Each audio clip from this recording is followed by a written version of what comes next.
Alright, we're back at it. I've got a few hours I can spend on the radio this morning before some other work around the house needs to be done. Anyway, when I left off, I had the little resistor board back in, and of course the IF coil, notated as L3, is mounted right underneath this. And you can see the leads protruding up here for L3. So let me go ahead and identify my connection points here, and I'm going to go ahead and connect C10 back over to the plate here of the 6B7, and do this tie-in here as well to point number 1 on the L3 coil. I'm just taking a little extra time here just to make certain I've got everything right, because I don't want to take this thing back apart in this area unless I have to. So what I've done, you can see if this is showing up on camera, there's a red lead that was existing cloth covered that I had cut off capacitor C10 here. That's that trimmer that mounts. This is coming off of the plate pin number 2 of the 6B7.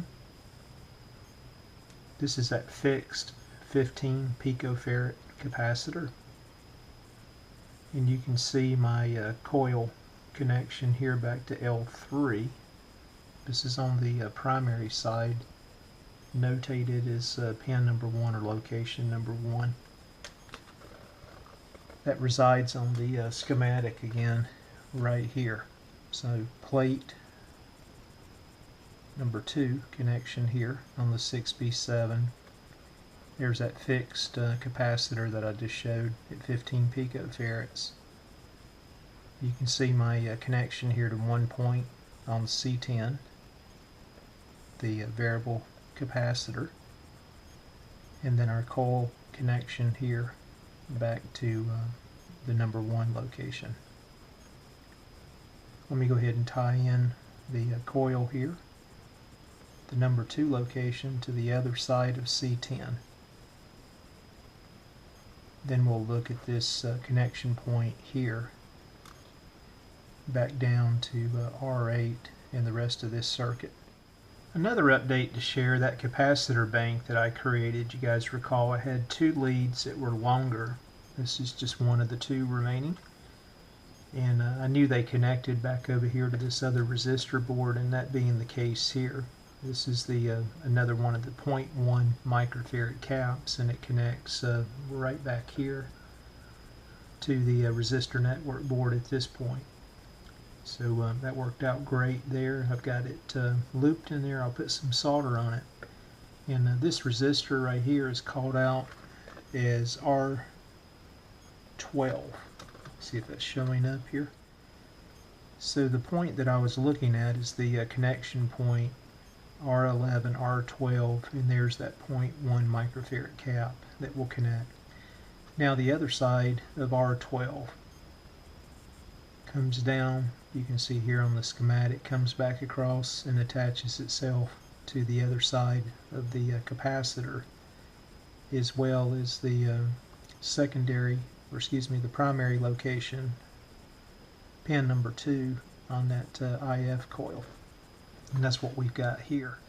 So down in this area I've got the other connection just laying there, and then I've got a short jumper here, and I'd mentioned I would take advantage of the coil method or create a loop here where these terminal lugs broke off.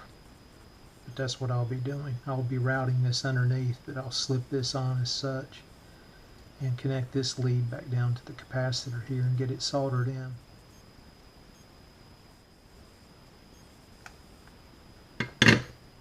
Alright, got the cap soldered in, got this connection back to C10 complete, this location complete to C10. Let me grab the alcohol and just clean up here, and clean up here. I'm going to leave this component lead here because I think I still have some more connections back here that we have to tie in to this particular resistor.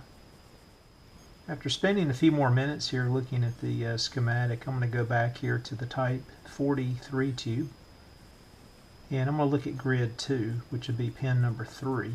So this probably won't show up well, but pins 1, 2, 3, and you'll see that I've got these existing leads I had cut off here, and this one right here is the connection point that went back over to the resistor network board here and tied into R12. And I'll show you where that's at on the schematic itself.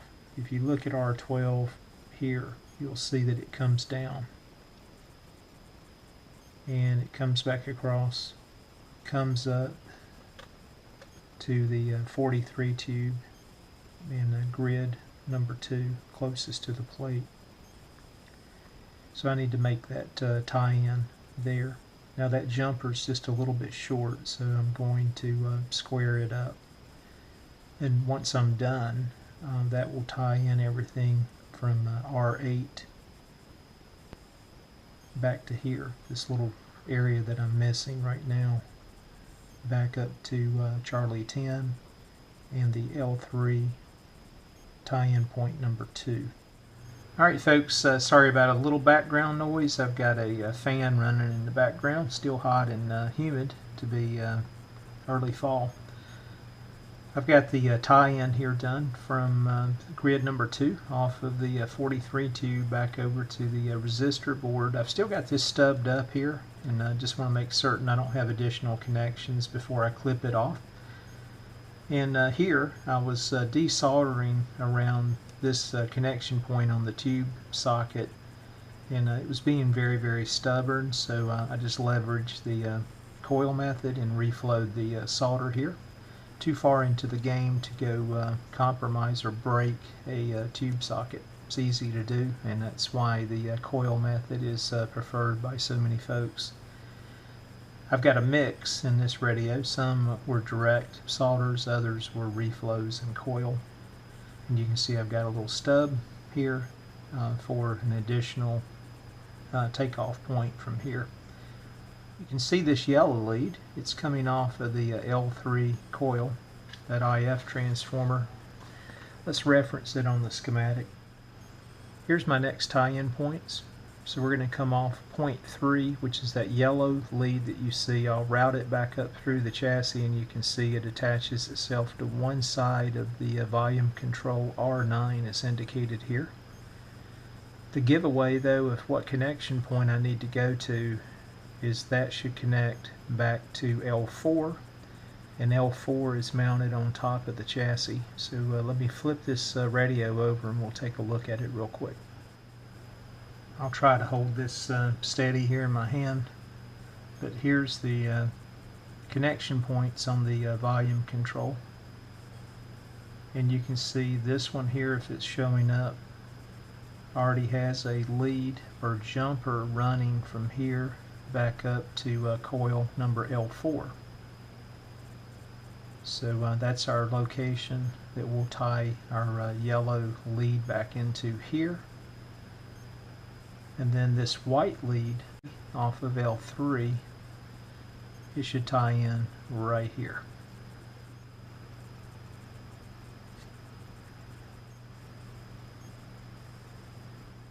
Alright, there we have it folks. I'm going to go ahead and clean these back up here. Then I'll refer back to the schematic here for our next go-to point. Back to the schematic. This is the area that we just worked in here, connecting L3 points 3 and 4 back to the volume control R9. And you can see I just shaded that in yellow. In addition, I already had C11 already mounted back on the chassis, and of course L4 that we were referencing.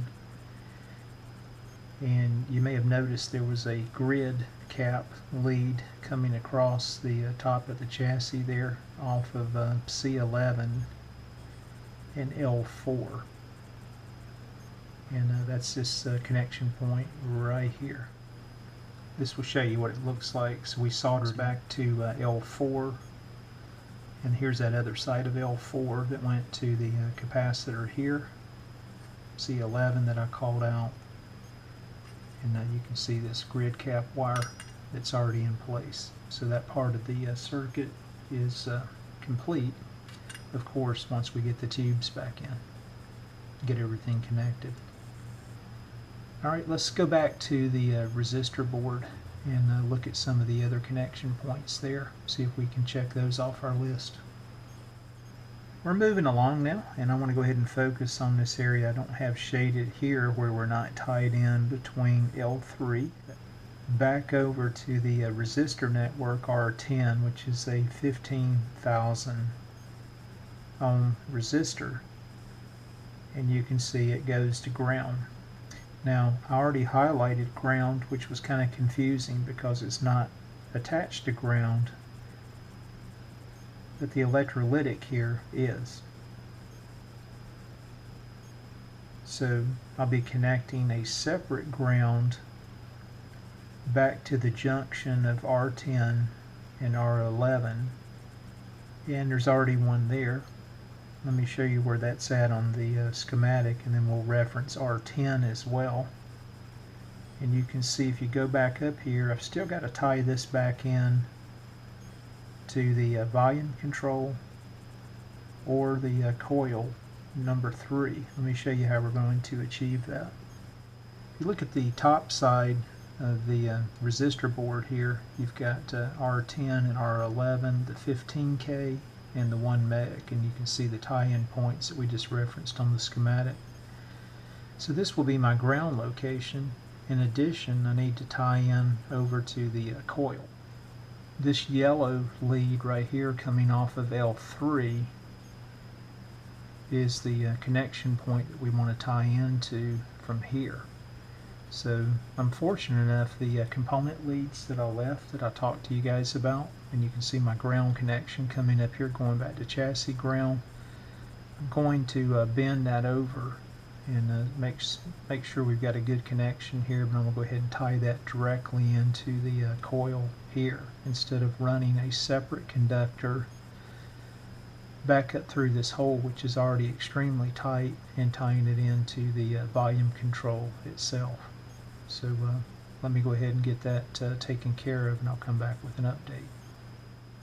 What I'm doing here is just double checking myself. I'm going to just use the continuity mode on the meter, and let's just make sure we hear it beep. And I'm going from chassis ground here back to these connections that should go to chassis ground as well as the L3 secondary location here. And this is the area that we were working in here. Back over to L10, and this is where L11 and L10 connected with the ground. Now let's focus on the other side of the 15K resistor, R10, and see how it ties back into C13 here, that little small electrolytic capacitor that's used to create the bias for the 77 detector tube.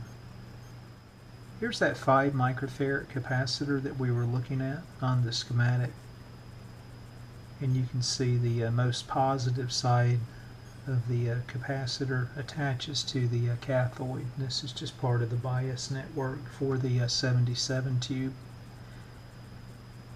See this jumper here that I had cut loose?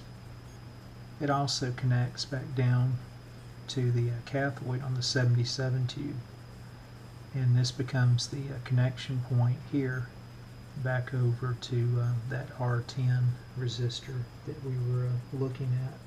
Let me go ahead and get this tied in. Now we have that tied in now. Let me reference the schematic one more time here. Here's what I just tied in, that R10, 15K, the other side of it.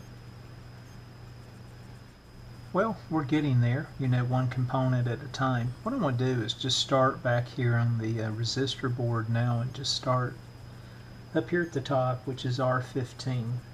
a 100K resistor and just work my way down and reference my schematic itself to look at the additional tie-in points instead of jumping around on the schematic itself. I think that will simplify things. So let's get back here on the R15. We'll reference that on the schematic, and at this point in time there's nothing tied in. We're back at this point on the schematic and probably got carried away here. Of course we've got R15, R16 in, and it shows they are connected, and that is the case. Underneath on the resistor board R15 and R16 there's a jumper that was placed that tied those two resistors in. Now you can see another one of the 0.1 microfarad caps that I included in that capacitor bank needs to be tied in at the junction of R15 and R16. I'll tilt this up where you guys can see it. R15 resides here, R16 resides here. There's a jumper that runs between this point and this point. And this is my lead coming over from my capacitor bank, the 0.1 microfarad cap.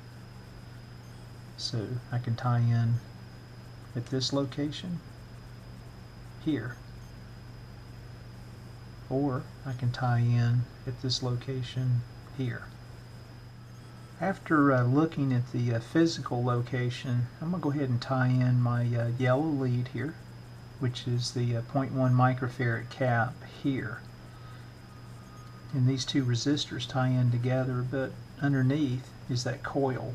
So I don't really want to route this conductor back through this area.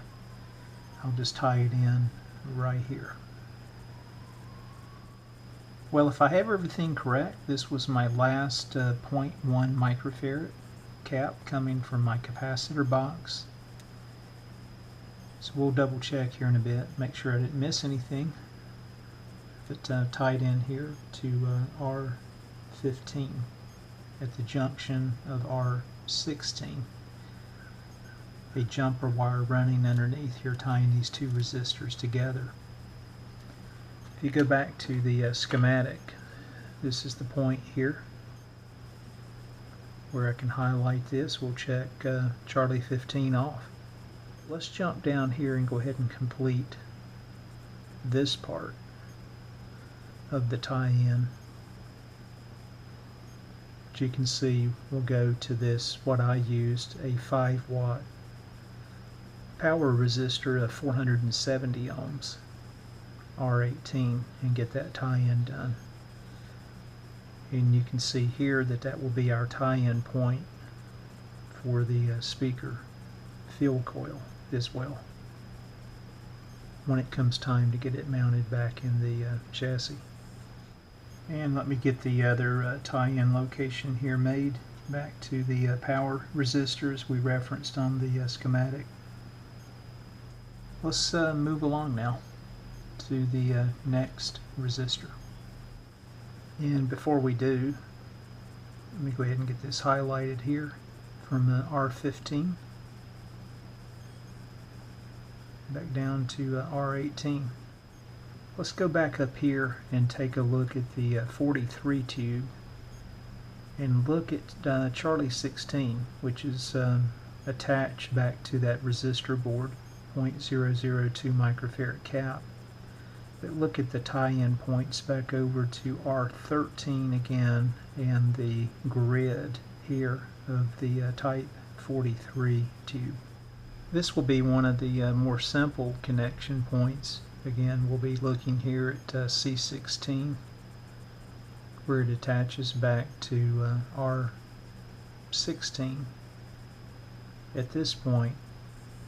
And all we're doing is looking for a small jumper between that point and grid number 1 of that 43 tube that I just alluded to. So if you look here, this is the type 43 tube. May be hard to see, but here's your two big fat pins going in a clockwise position, pin number 1, 2, 3, and number 4. And pin number 4 is grid number 1 on the type 43 tube. And you can see I've got this small jumper here. This small jumper will just connect back here to resistor R16. And you can see that's the junction point of the 0.002 microfarad cap as well. Let me make this tie-in point. Then we'll look at the other side of R16. I think I had mentioned as well, I left the component leads a little long coming out. You can see how that worked to my advantage. I was actually able to take a loop around that. Had just enough of this lead wire to place it back through. I'm going to clean that with some alcohol real quick and then solder it up, and we'll be done here.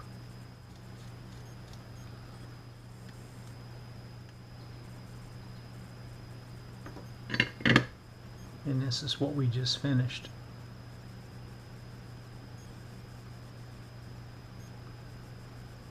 Let's get over here on this side of the capacitor where it connects back to R13, back over to the detector tube and see what's missing here in this small gap that we have. After taking a closer look there at the chassis, just one more look here at the schematic. I had already mentioned everything here shaded in yellow is complete, but this tie-in point here from the 0.002 microfarad cap back over to the 50,000 ohm resistor that attaches here to the plate of the 77 tube is what we're looking for. Let's go back down to the chassis and I'll show you what that looks like. Here's the 77 tube, and this is pin number 1, pin number 2, and pin number 2 happens to be the plate for the 77 tube. This is the resistor that we just had referenced, R13. And you can see I've got it already tied into the plate. And this other lead here will just connect back to this point here on the other end of the 0.002 microfarad cap that goes back to the 400K resistor as well. You can see I have the bridge made now between the 50K resistor and back up to the 0.002 microfarad cap. Let's go back to the schematic here and just reference that. And this was the small gap that we're looking at here.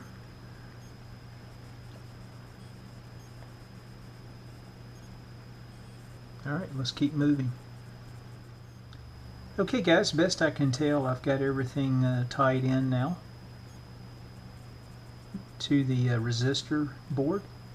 And you can see I've still got some of the component leads protruding through that I can utilize if I miss something.